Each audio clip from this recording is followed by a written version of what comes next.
Feel free to check out my TeePublic after the video, and support me on Patreon. Watch till the end of the video for more. Fist of the North Star is a manga series written by Yoshiyuki Okamura, aka Bronson, and illustrated by Tetsuo Hara. It features a martial arts warrior named Kenshiro who fights thugs and evil warlords in a post-apocalyptic world, devastated by nuclear fire. A good portion of you watching this may know the series from this GIF that's become a meme, and this one clip that's also become a meme.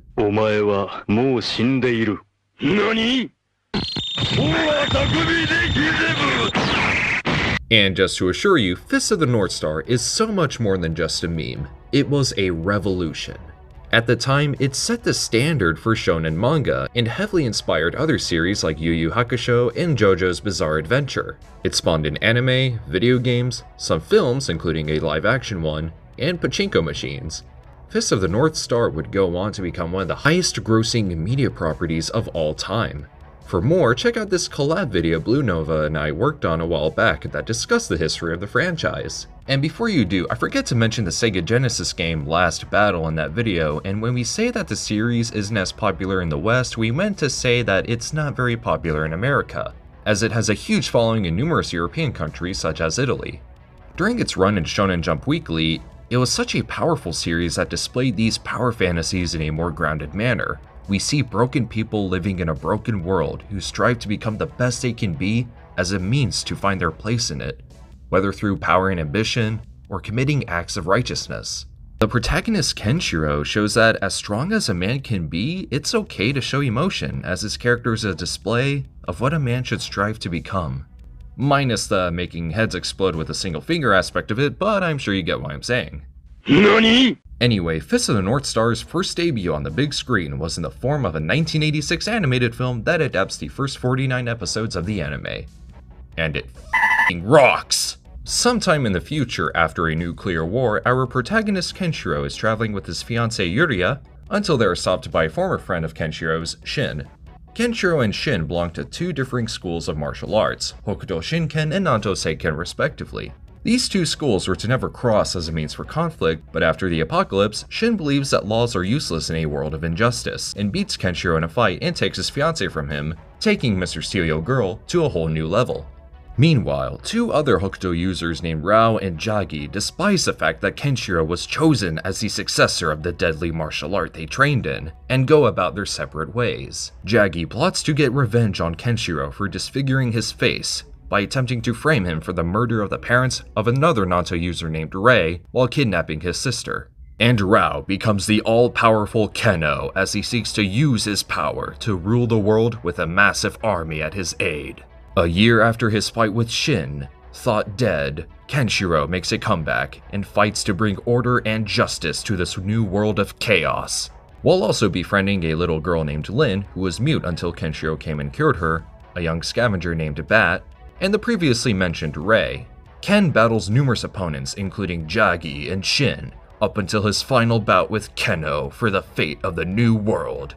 God, that's so manly. Right off the bat, you'll notice how extremely violent this film is, even when you consider the fact that this film is actually censored. Skulls are bashed, guts are flying, it's a huge bloody mess. Despite the fact that it's a feature-length adaptation of the first 49 episodes of the anime, the central characters are surprisingly written very well, and none of their depth and motivation feels stripped away, considering which portions are being adapted. And huge props to Akira Kamiya as the voice of Kenshiro. I cannot think of another person who can truly bring life to this character as much as he can. Although one thing that kind of bothers me is how certain moments are rearranged. Ken doesn't fight Shin until near the end of the film, whereas in the manga and anime, it's much earlier than where it's placed. And because it only adapts a chunk of the source material, it's not a complete story, thus the ending feels a little awkward as a result, because you can't help but feel like there's supposed to be a follow-up to it.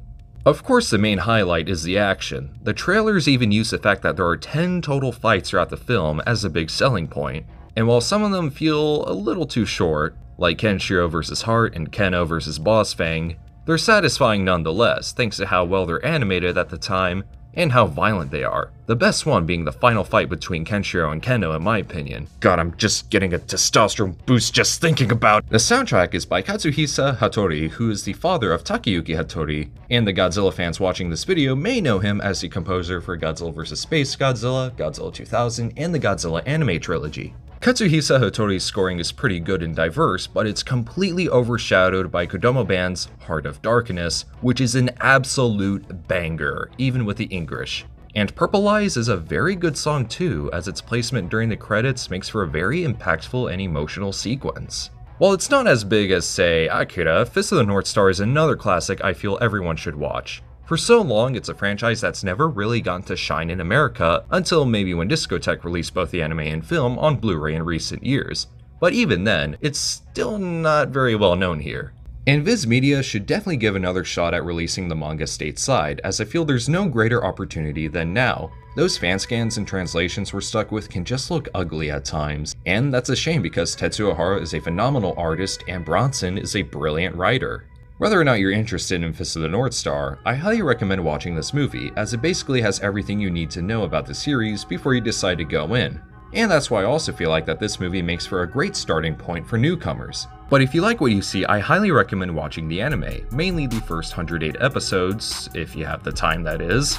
I know some people nowadays aren't a fan of classic animation because they think older animation is just ugly, and while the animation Fist of the North Star has dated a little, it's an anime that carries a lot of depth through it, and it's a story you sure as hell will never forget. Anyway, watch Fist of the North Star. It's awesome, and you will not regret it. It's basically Mad Max meets Bruce Lee. What more do you want? Thank you for watching. Feel free to share your thoughts in the comments, and don't forget to like, share, and subscribe. If you like what you see, I would greatly urge you to support me on Patreon, and you can get early access to videos and receive updates on future uploads, as well as some behind-the-scenes content. You can also make video requests and get a t-shirt of your choice from my TeePublic, such as North Star Martial Arts, All Gundam Day, and these designs inspired by Mazinger Z. Not to mention, once I reach enough patrons, I'll review the Tokusatsu series Red Man from Tsuburaya Productions. So if that's something you like to see, then go ahead and support me on Patreon today, especially if you want to see your name here. And this is TitanGoji, and my next video will be about a monster movie, don't worry. Signing off.